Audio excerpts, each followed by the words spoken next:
الموهبة، العلم، الثقافة العالية اجتمعوا بسيدة بنفخر بوجودها بجاليتنا. خلونا كلنا سوا بزقفة كبيرة نرحب بالدكتورة نجمة خليل. أول شيء أنا مش محضرة أي كلمة أقولها بهالمناسبة.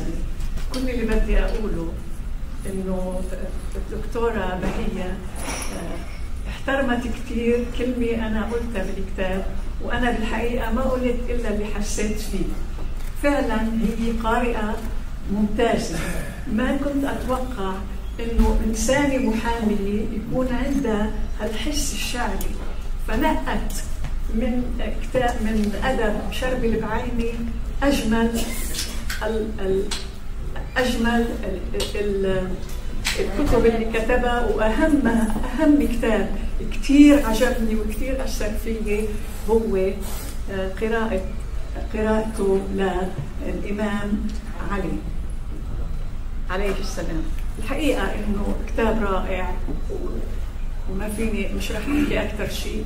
عندي أنا دراسة عنه، بتمنى إذا ممكن إنه تنعرض أو إنه إذا ممكن تشوفوها بالكتاب منشورة بالمسلم.